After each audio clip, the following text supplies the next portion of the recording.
All right, So good connect. morning, everyone. I am Andreasen with the Arizona Developmental Disabilities Planning Council. And welcome to the second webinar of the National Disability Employment Awareness Month series. This is an encounter, so hopefully you were in the right place. Today we're gonna start off with having a little fun. We're going to I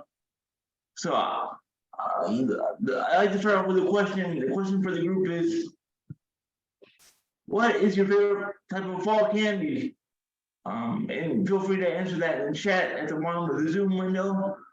Mine is Reese's Peanut Butter Cups and Snickers. So that's my favorite. Next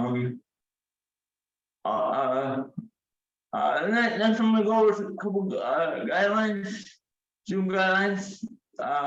We do have interpreters today, so please try to speak slowly. You can pin those interpreters to your screen to see them better. Also, if you have to raise your hand, it's also at the bottom of your screen. Or you can push *9 if you're on the phone. Also, let's try to be respectful today and just respect everybody's opinions. One way we can do that, if we're not speaking, please turn off your video so it's not distracting to other people, other individuals within the webinar. And let's just have a good time today. And I'll turn over to the moderator today. It's Jules Hyde. Take it away, Jules. Thank you so much, Jason. Happy National Disabilities Awareness Month, or NDEAM. Everybody, I would like to welcome each of you to an exciting complimentary training series made possible by a partnership with the Arizona Developmental Disabilities Network, Arizona Association of People Supporting Employment First, Arizona Employment First, and the Arizona Department of Economic Security Rehabilitation Services Administration. Hi, I'm Jules Hyde. I'm a white male wearing black glasses with a smile and a 5 o'clock shadow, and I'm happy to be here. I'm a job coach with Maverick Consulting, where I specialize in assisting individuals with disabilities to learn and accurately carry out job duties. I provide one-on-one training tailored to the needs of the employee and the employer. Prior to joining Maverick Consulting, I was with a local nonprofit where I started a program that grew from 3 locations serving 8 families to one that included over 20 locations serving over 50 families. As a director of employment services, I was committed to dissolving traditional employment programs to adopt new strategies driven by the employment first philosophy. That is, competitive integrated employment is the expectation for all adults, with or without a disability, and to prioritize employment as the primary daily activity. Employment in integrated settings in the community, working side by side, earning competitive wages and benefits, and to be of the person's choosing. I also volunteer by serving as the vice president of the Arizona chapter of the Association of People Supporting Employment First. Today, we will present our second of 3 training webinars to help celebrate National Disabilities Employment Awareness Month. NDEAM educates individuals, employers, and communities on disability employment issues and celebrates the diverse contributions of Arizona's workers with disabilities. This year's NDEAM theme is Advancing Access and Equity, which you will hear more about in each of these 3 webinars. Today's training is titled Encounter and will be presented by Mary K. Fleck. Mary will be joined by several panelists. Mary K. Fleck is currently the Regional Program Manager for the Southern Arizona Region of Vocational Rehabilitation for the Arizona Department of Economic Security.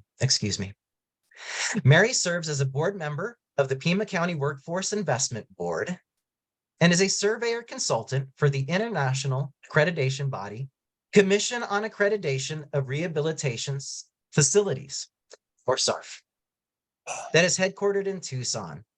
She has 35 plus years working in the field of vocational rehabilitation, and we are so appreciative to Mary and vocational rehabilitation for the work they do and their commitment to help increase successful employment outcomes for people with disabilities.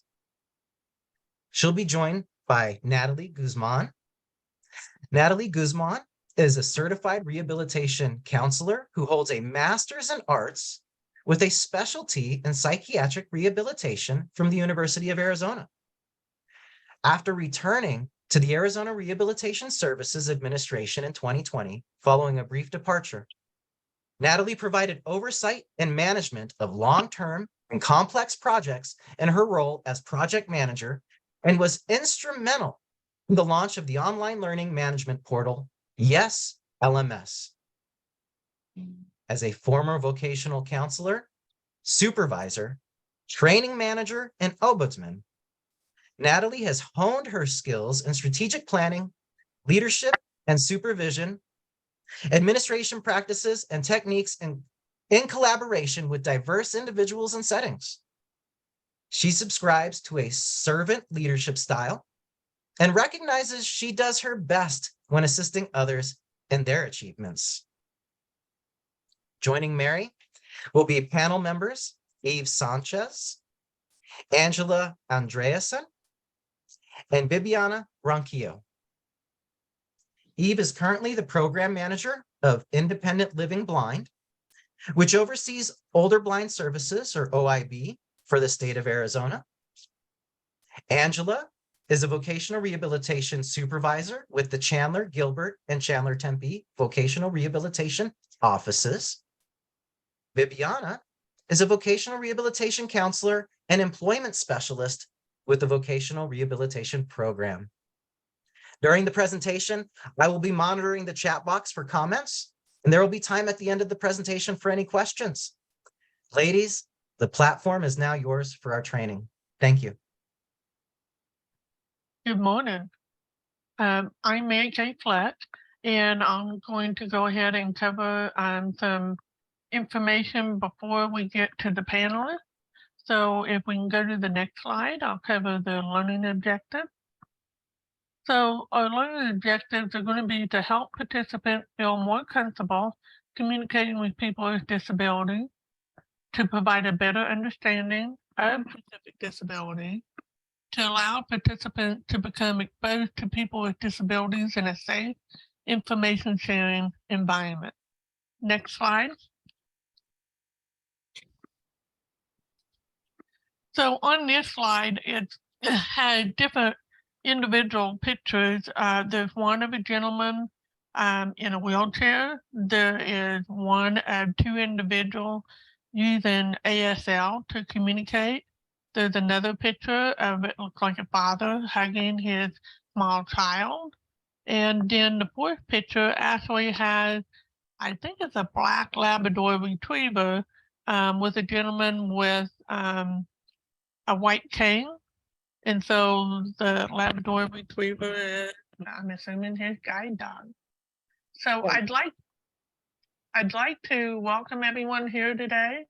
We are going to spend the next hour giving you an opportunity to discuss an encounter with a person with a disability that you have had. Meet and ask questions to a panel of people with disabilities and a parent of a person with a disability. I'd like everyone to feel comfortable during this session. We want to have a real and open exchange of information, so please feel free to ask any candid questions. Don't feel embarrassed. This is an opportunity to get the information you need to be more effective on your job or in your personal life. And the next slide, we have a video. And I'm not sure if we're going to be able to play it, but the video will actually show some communication etiquette when interacting with a person with a disability. Hopefully it'll work.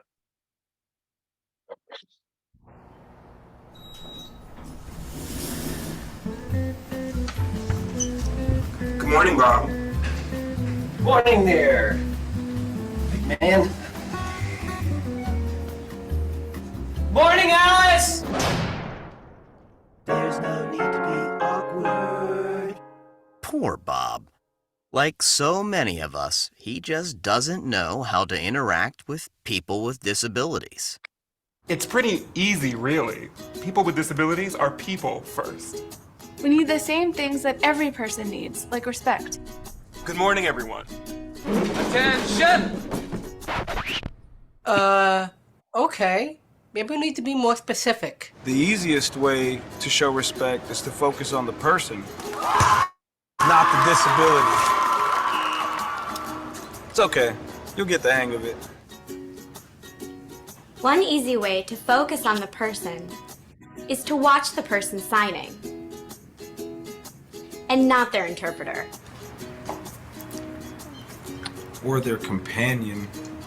It's really cool that you'd like to help, but do us both a favor and please ask me first. What you think might be helping? I got you. Wait, ah! Oh no, might actually not. If you'd like to offer me help, let me hold on to your elbow. Don't take mine. Hey, would you like to take my arm? Sure. Assistive devices help us to live our lives. They're really important and really personal.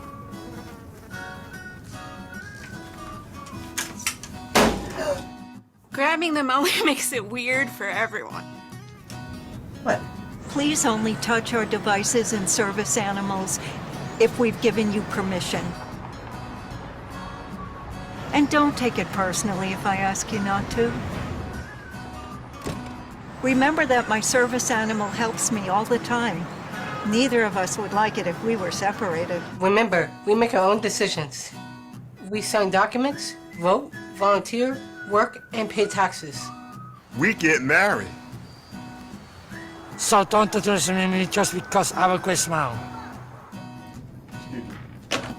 Just because I'm blind May I help you? does not mean I'm deaf. I don't know. I think he said he was gonna come. Just because I'm deaf doesn't mean I'm blind. And just because I use a wheelchair doesn't mean that I can't sweep you off your feet. So take a deep breath. Relax. We don't bite. Unless we're really hungry. Hello there, ladies. How are you? Hello. And if you're not sure what to do, just ask. Hi, would you still like to see a menu? No thanks, but can you please read it to me? Sure, definitely. Just treat us the way you would want to be treated, and we'll all be okay.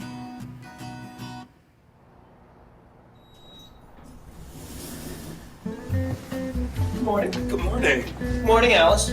Morning. Awkward no more. Nice job, Bob. Go forth and be human. There's no need to be awkward. Ready to start eating healthier? Meet Kachava. Kachava is the world's healthiest. Okay, let's go to the next slide. Okay.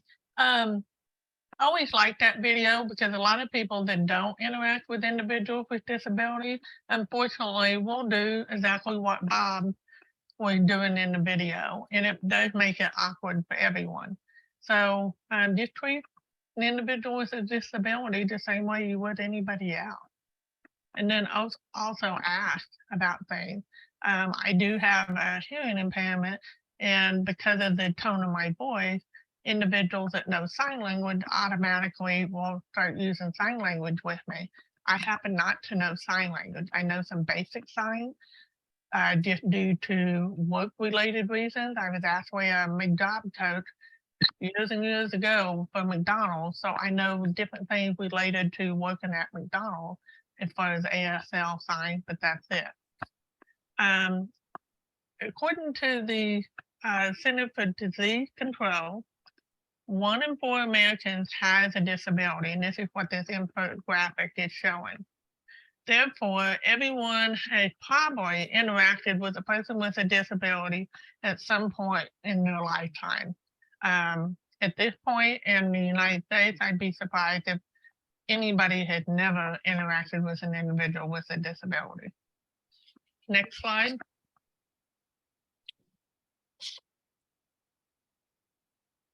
So the slide says breakout group, but what we're going to do is we're just going to do this as a whole group and hope that we are interactive enough in the big group instead of doing the breakout group. So what we're going to do is have you share an encounter that you've had with a person with a disability in the past 90 days. Was it positive or a negative encounter?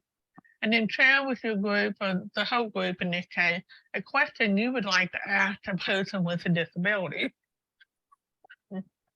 So we'd like to take about 10 minutes to actually cover these two questions. So if you want to take yourself off mute and just share verbally, or if you want to put it in the chat, either way will work. And we'd like this to be as interactive as possible, even though we're staying in as the full group. So with that, does anybody want to share?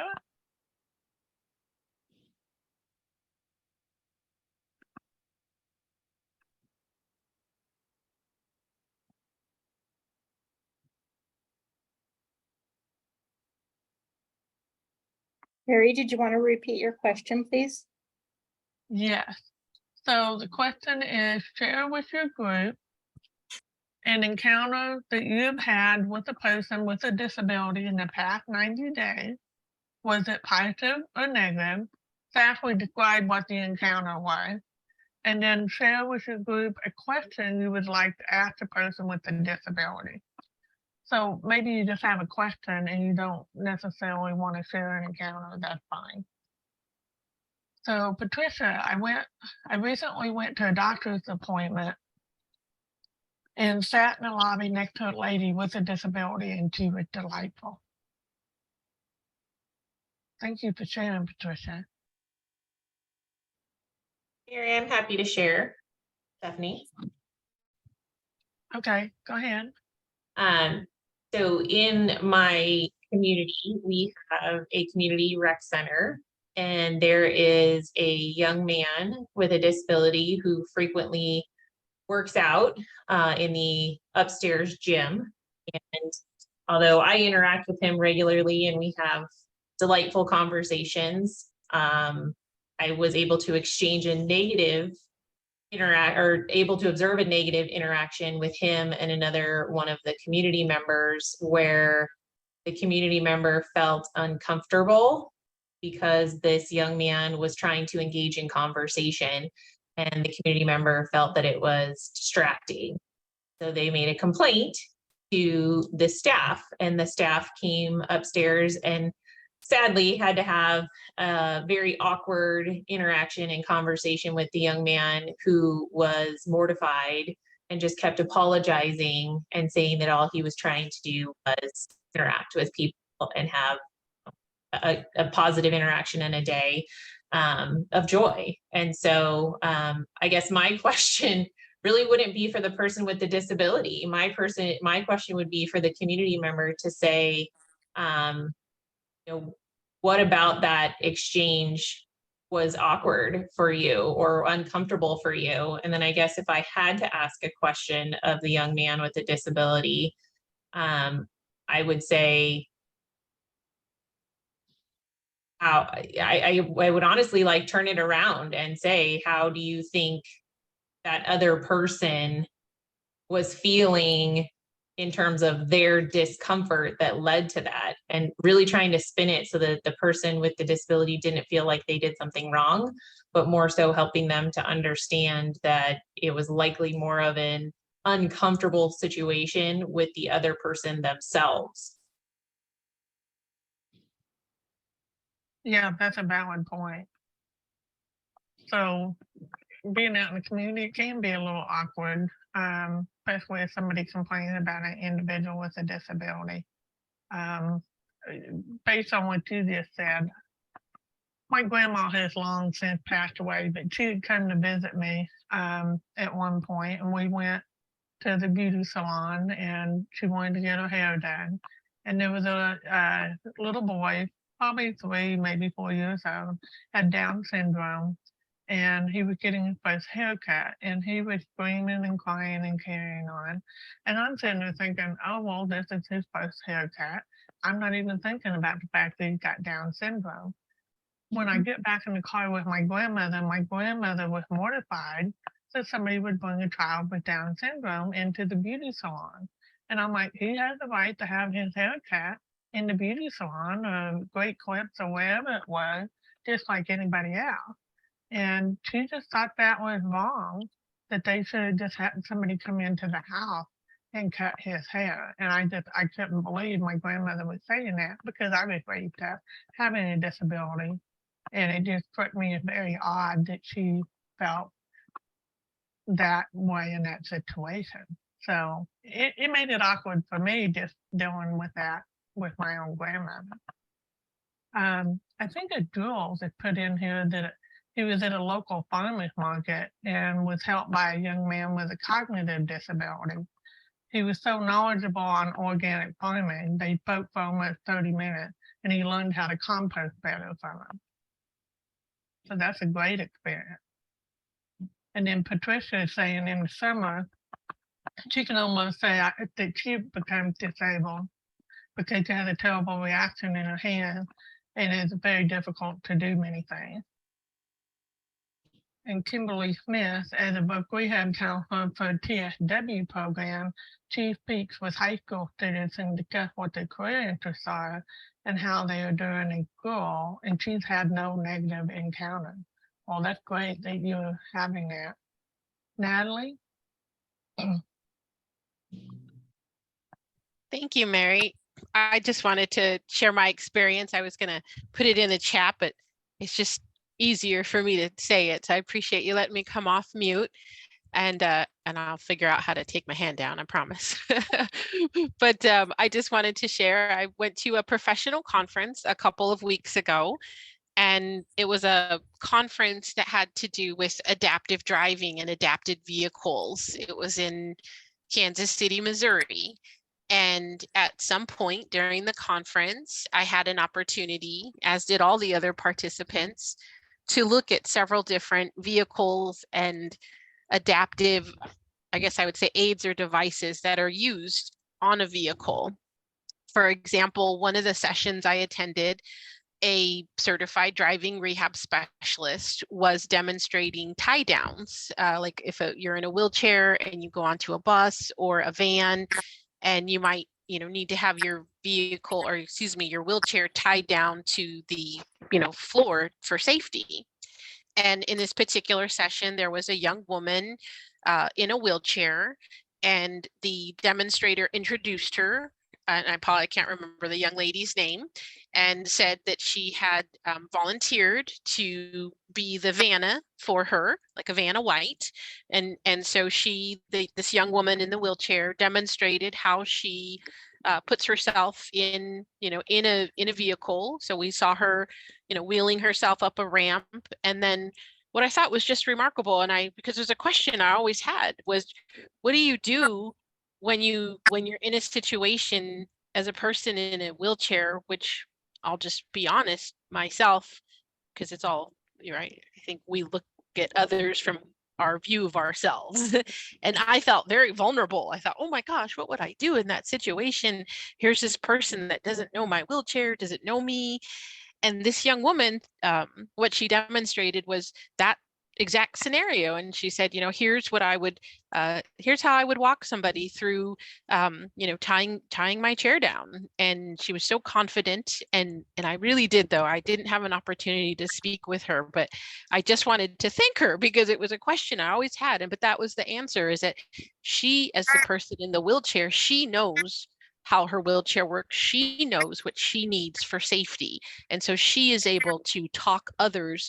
And that was what they demonstrated, was, her going into a bus with somebody who says, oh my gosh, I have no idea how to do this. And she said, that's okay. I will walk you through this. And so it was just great seeing that young woman in control, even though here I'm scared and vulnerable because I don't know what I would do. And yet she was very able to confidently say, it's okay, I know what to do. I'm the person in the wheelchair and I can teach you, I can share it with you. So thank you. Well, thank you for sharing, Natalie. Sure. Natalie, do you want to go ahead and read some of the other things in the chat? Oh, I'd be more than glad to. So I think you stopped there with Kimberly Smith as a VR counselor.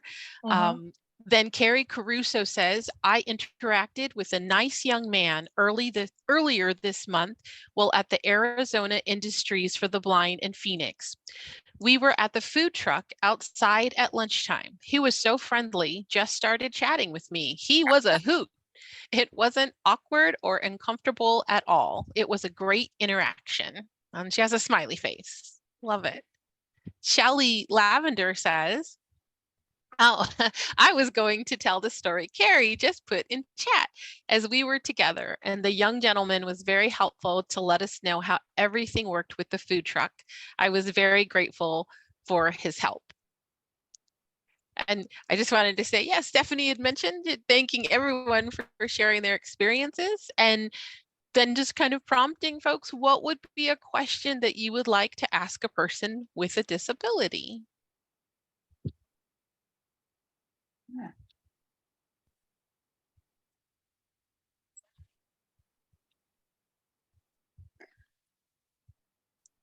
Hey, Mary, this is Eve. Did I lose you? Yeah. Oh, could I share a story? Yeah, go ahead. So I think one of the biggest roadblocks for people with disabilities is not our disabilities, but the perception from the general public that does not have disabilities, and even perhaps from people with other disabilities that aren't familiar with your particular thing. And so I wanted to share this story. Some years ago, I was living in Mesa, and I had a little apartment, and decided it was a beautiful Saturday and I was going to go out for a walk. And as I'm going down the sidewalk, there was a little girl, probably about 2 or 3 years old, out with her mother. And I'm walking along, tap, tap, tap with my cane. And, adults see blind person with cane, they're going to react very differently. But with her, she's like, what you doing? I'm like, I'm going for a walk. Why? Because it's a beautiful day. She never mentioned the cane. She just turned to her mom, Mama, I want to go for a walk too.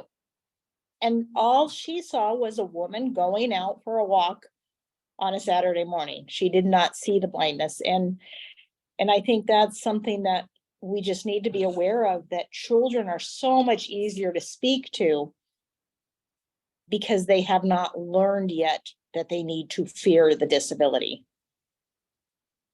That's a valid point. Thanks for sharing that. Natalie, do you want to go ahead and take us towards the panel? Yes, absolutely. And again, I truly want to thank everybody for sharing their encounters, their experiences that that you've all shared with us. Maybe like me, you can think of even more, right? And I just wanted to mention that because I thought, boy, in the 90 days, right? Well, I happen to work with people with disabilities. But before I move on, I see Jules has raised his hand. Jules. Yes, sorry about that. I had to, I'll also lower my hand. I wanted to ask a question kind of specific to that last story, in that I would like to ask individuals with disabilities how to best spread the awareness and understanding that everybody is a whole person, right? And how is that something where you would just go out to all your interactions? Because I try to advocate as much as possible, but I'd love to be able to be more productive with that, because my specialty is specifically helping employers see the benefits of engaging and hiring people with disabilities. Thank you so much for sharing that question. Was someone going to answer it? Love it.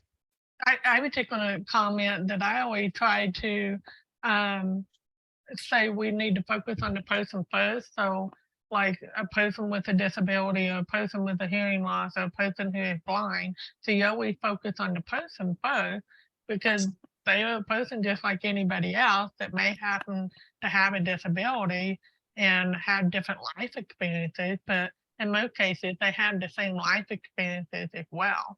I don't know if somebody else wants to add to that that's on the panel or anybody in the audience.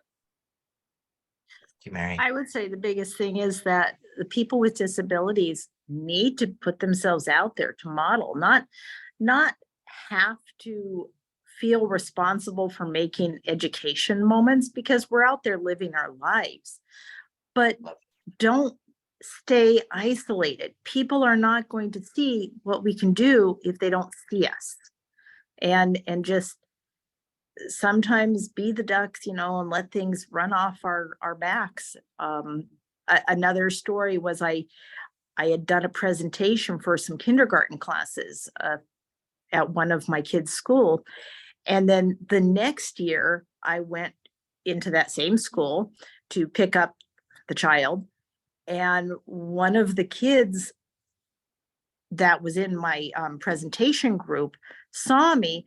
Oh, I remember you. You came in last year and taught us about blind people. Are you still blind? And the teacher was horrified. Oh my gosh, don't say that. Don't say that. And I thought it was adorable. It's like, yeah, I'm still blind. But the kids aren't going to know this. The adults aren't going to know this if they don't see it. I mean, the kids had no problem, but that teacher needed to see that that comment didn't bother me. I'm there picking up my kids because I'm still living a life. I still have kids. I still work. I do these things. And we need to put ourselves out there. That's a valid point. Thanks for sharing. Thank you both for answering. And I see Jules put in the chat, thank you. And I'm also just wanted to, I'm going to move the slide just one, folks, because I think we've been sharing our encounters and I'd like to, I know Jules mentioned them in the introduction, but because I see some questions coming up in chat, I just wanted to remind everybody our panel members today are Angela Andreasen, Eve Sanchez, Bibiana Ronquillo, and Mary Fleck, who's doing some double duty today, being both on our panel. Thank you so much, Mary, as well as facilitating. And I just wanted to mention these other questions some questions that have come up in the chat. So Carrie wrote, in general, may I assist you with anything? That's her question. Like when in the grocery store, I have asked this when seeing someone with a visible disability struggling. I also ask this to elderly individuals when I'm in stores as well. And then Shelley had said, I would ask persons with disabilities, what do you wish others knew about you and your disability? So I'm not sure if any of our panel members wanted to perhaps answer either of those two questions. But again, Carrie's, and I think that's what I want to say about Carrie's question. I think a lot of people have that question, Carrie, and I'm going to turn that into kind of a general question for our panel members, which is, is that okay? Is that your preference? Is that how you would like people to approach you if they see you, perhaps with a visual, disability, or perhaps they can't tell at all what's going on? I would say that's usually me. I assume everybody out there struggling with anything. And so I would probably approach somebody, but is that the right approach, saying, may I assist you with anything? And then the other question, what do you wish others knew about you and your disability? And any of our panel members, please feel free to answer the questions. Oh, my video stopped. I can't keep track of it with clicking on and off. But I was gonna say the biggest thing, and this has been mentioned before, but it just warrants mentioning over and over, is that we are people, but we're not all the same. I heard a couple people saying comments today that I encountered a disabled individual who was a pleasure or was a nice person. It's like, well, that's not reflective of the disability. That's reflective of that person. We can be cranky, you know, not so nice people. We can be nice people. We can be spiritual people. We can be athletics. We can be all kinds of people because we're people. And so asking a question like, hey, can I assist you with whatever, is perfectly fine, because some people need assistance, some people don't need assistance, some people need assistance with this, but not with that. But accept the answer. You know, if they say no, thank you, don't keep harping that you're going to help them.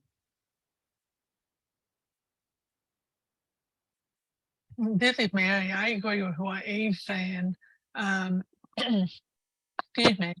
I have a speech impairment related to my hearing loss that I've had since birth. And for the most part, most individuals can understand me. But when I get into a noisy restaurant, sometimes just due to the noisy environment, the waitress may not be able to understand me.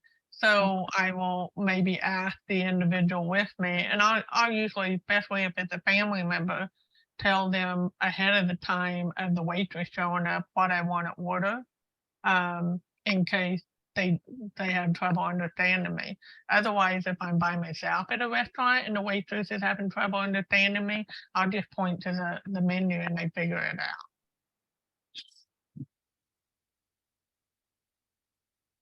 Angela or Bibiana, do you want to respond to? Yes, I was just waiting. I didn't want to interrupt anybody.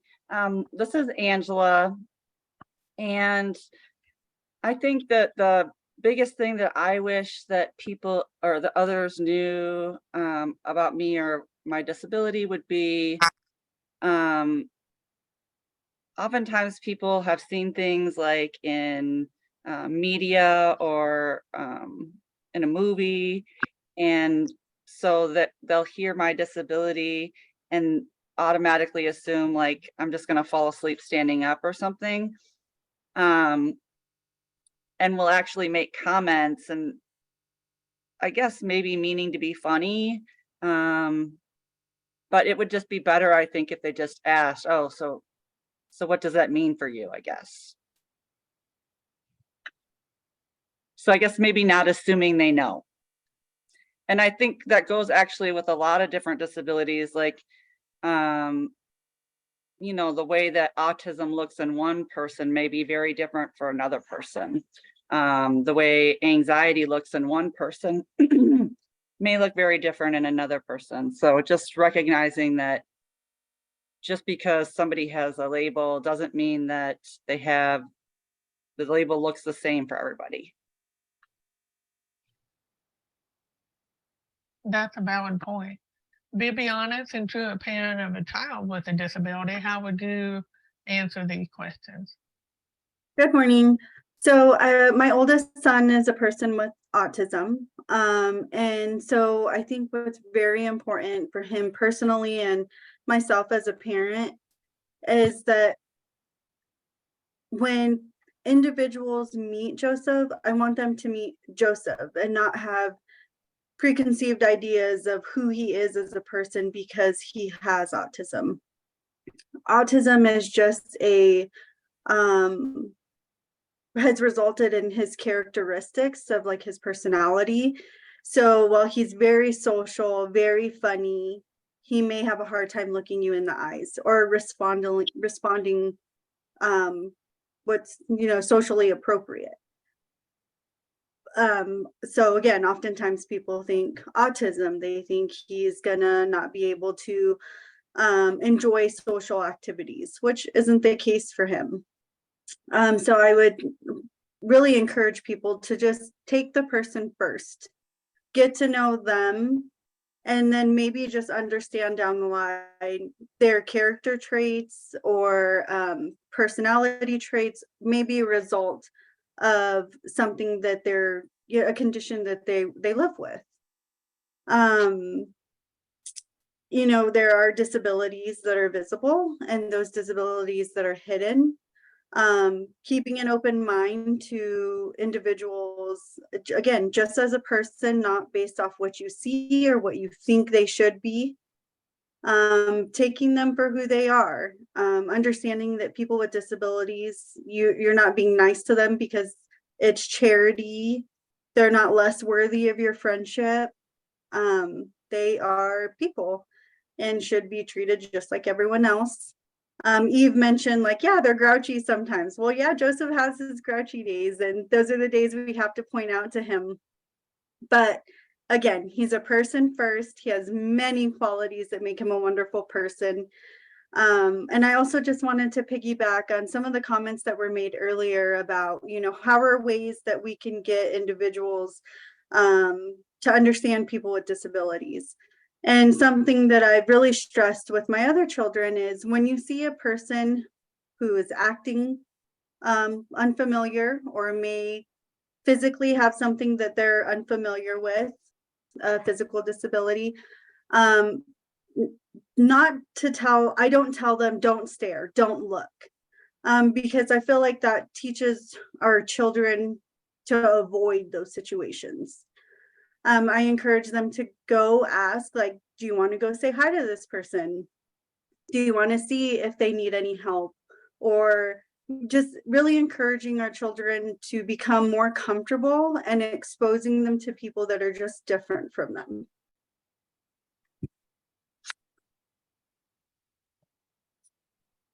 Thank you all. Yeah, thank you all so much for answering that question. Really can't thank you enough. And really the weight of your words, I feel, is just on my heart, definitely. But we do have some additional kind of questions. Certainly one thing is we still want to very much continue, anybody in the audience, any of our participants, if you have additional questions, please don't hesitate to put them in the chat. So if something comes up at the same time, we do have some just in general kind of questions for our panel members. One is that we were hoping you could talk a little bit about your experience out there in the world, maybe as a customer and as a customer with a disability. And of course, customer first, right? So the question on the screen reads, please tell us about your most memorable experience as a customer with a disability. Was it a good experience or a bad one? What made it so good or bad?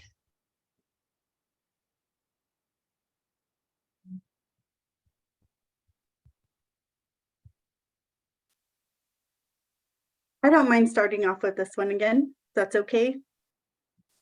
Absolutely, yes. So the first experience that came to mind, unfortunately, was a negative experience for my son. As he's gotten older, we're working on those independent living skills. So I was encouraging him to go into our local convenience store and purchase the monthly Sip and Save. But I was pushing him, right? So he had to ask the cashier what he wanted to be rung up. And he got up there and he just completely froze. Nothing was coming out. He just stared at her. We stared in, a triangle. And she was getting a little frustrated. She, shrugged her shoulders well. And so I'm on the other side encouraging him to speak up. And she says, does he not know how to speak? And for him, that was enough. That was enough to make him want to run out, not come back. Pulled him back in and said, we're going to do this. And I was like, can I help you? And he says, yes. And so I told her he may struggle. He's a person that has some challenges, but please give him the opportunity to, get what he wants off his chest. And she's having a line forming at this point. She's really frustrated. And so Joseph eventually got out what he needed. And so I was forced to be a mama bear for a moment and let her know, like, you're going to experience individuals in your position that are going to have a challenge one way or another. And to provide, ultimate satisfaction customer service, I really encourage you to broaden your horizons. And so I explained to her a little bit more about hidden disabilities, visible disabilities, disability awareness and etiquette. And so unfortunately, it was a negative experience. Ultimately, now it's a very pleasant experience. He goes in, he is, chatted and greeted, and really they go out of their way to help him, to work with him. But I've also seen a change in the way they treat like our local individuals dealing with homelessness as well. So like I said, it started off as a bad experience, but ultimately turns good and positive for now. Thank you so much, Bibiana.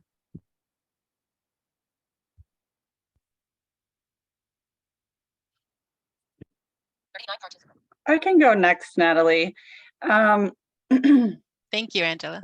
I had a moment when I saw this question, because trying to think about memorable experiences, and I think for probably myself as well as my son, who's on the spectrum, one of our most memorable experiences started off bad but turned out good was at Disneyland. It's not necessarily the most happiest place on earth if you have a disability, and I'm sure anybody that's sitting on here that has a disability already understands this. And so it's very crowded, there's long lines. If you go, oftentimes if you go during the day, it's hot.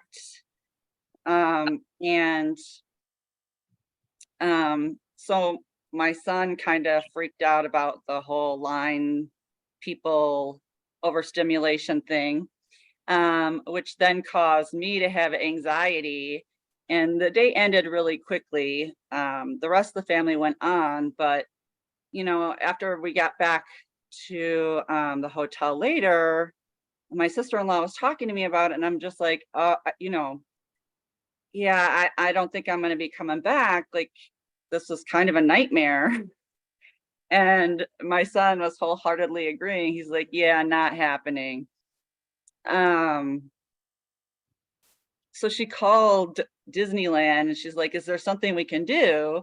This is a situation, and kind of explained that there were multiple people in our group that had some disabilities, and these are the things that were the problem. And I'm just going to say Disneyland did an awesome job trying to meet our needs. When we went, they actually went above and beyond. So I'm not actually 100% sure what she said, but they went way above and beyond. But we've been to Disneyland many times since.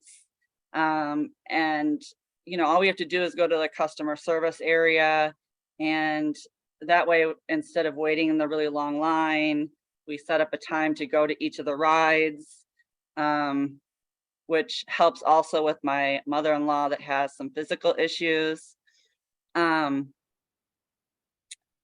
yep, that was my most memorable. Started off bad, ended up great. And, now I know that that's an option to just go and say something. Like, it turned out to be so easy, such an easy fix. Thank you so much, Angela. This is Natalie. I just happened to see a video, I think it was on Facebook, of a woman sharing that she's neurodiverse, and she learned that as well, that she doesn't actually have to wait in the line. She can actually wait in a special area in the park, and then they notify her when it's her turn. She still has to wait, but she just has a special place to wait. So thank you so much. And I see Carrie's raised her hand. I know folks are interested in these answers. So Carrie, yes, ma'am. Yeah, I was just wondering, like Angela mentioned, anxiety and stuff like that, which isn't always a visible disability. And in that situation, and you do go to customer service and ask for, you know, accommodations or whatever, just wondering, do they make, you know, want any proof of that? Because I'm just wondering, especially something that's not so visible, how they, I mean, I know they went over and above, you know, over and above at Disney, but in general, like, do they ask for proof? So I don't remember actually having to provide anything the next time we went, but that was probably because of the conversation that my sister-in-law had with them. But since then we've gone back, and usually I have proof, you know, in the form of, you know, things from the doctor or whatever. So, you know, I'm willing to provide it. I'm not sure that I remember actually having to hand it over though. So I actually just got back from Disneyland last week. And we did the registration for the DOS Pass, believe it's Disability Access Service. And we did the registration online. They did not ask for documentation. They did, however, ask in what ways that a condition affects or can affect you there on your trip. So no documentation, just some simple questions. And the pass actually was wonderful to have. And they also do offer sensory rooms where you can take your loved one in for a break if necessary. They do go above and beyond in terms of trying to address any concerns. In fact, on the app, you can look at some of the rides and it'll say like loud noises, bright lights. But that's just some more information on Disneyland. Thank you, Bibiana. And Jules, you have your hand raised. Yeah, my sincere apologies, everybody. I love all the interaction and the questions and stuff, but I just wanted, as the moderator, to let everybody know that we're heading into the last 10 minutes of the hour. So just wanted to prep everybody, you know, if there's anything else that we want to move on to.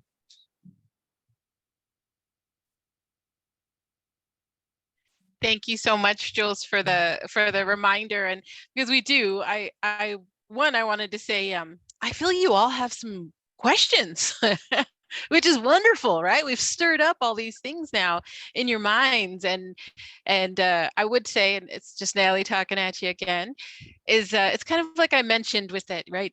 90 days experience with someone with a disability, but I bet you that some of you are there thinking well beyond 90 days, and that's good, right?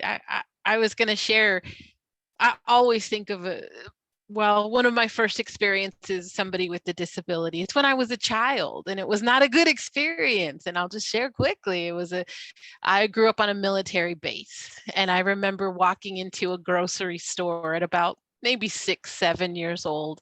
And there was a gentleman standing out front, and he was missing an arm. And I think now, as an adult, I would be able to recognize he was a veteran. And as a small child, for whatever reason, it struck me as funny, and I started to laugh. Yes, said a man missing an arm. And I remember my mother coming up very quickly and grabbing me and spanking me, and I was terrified. I was terrified because I didn't know what I'd done wrong. And I'll be honest, I was afraid of one-armed people for a while. I thought there must be something terrifying, when no, it was me, right? It was my behavior. I know, Carrie, oh my. But I say that because I've carried that with me, and I'm 47. I'm going to be 48, my God, in January. I don't know what happened. But anyway, it's because I think we've all had these experiences, whether as a professional or as a person. And I, wanted to say, I saw a very important question in the chat. And Michael Leva, thank you because I think this is important for us to say before our time goes, which he said, I believe employers want to learn more about a person's disability, but don't know how to appropriately ask. How can we begin to change that? I really want to thank you for that question, Michael, because I think that's a hard thing for some people to be able to say or admit, is that I have questions about people with disabilities. And first I want to say, good, I'm so glad that you do. But I think what you're getting at, Michael, too, is, well, we do have to be mindful. And so, for any employers, managers, supervisors, we know, right, there are state and federal disability discrimination laws that limits the types of questions a supervisor or manager may ask a person with a disability during a job interview. And so I would say to those employers, managers, supervisors, right, anybody responsible for hiring, that if you have that question, it's not a bad thing to have that question, but really ask yourself, why am I asking this question now? Is it because maybe you're worried that the nature of the disability is going to create some kind of hardship on the employment? Or is it that you're worried that the individual can't do the job? I think those are really valid concerns. But I also think, yes, Shelley, there's great ways to learn about people with disabilities. And I would say it comes up on the job. Well, you have to be mindful. There are laws regarding that, and you couldn't and shouldn't ever ask somebody about their disability during a job interview. Because when people are interviewing for a job, it's like a lot of our panelists said, they're interviewing for those jobs as a person and with the skills that they have. And so they're applying for that job because they're saying, I have the skills and abilities to be able to do this job.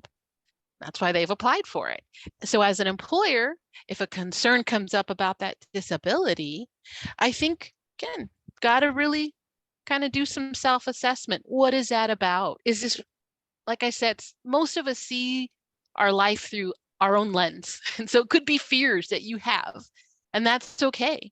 But I think one great way, and again, Michael, I really appreciate you asking the question, is to coming to conversations and trainings like the one today, to become more aware about your own self, what you really think and believe, and to challenge your own, perhaps, prejudices or fears that you might have.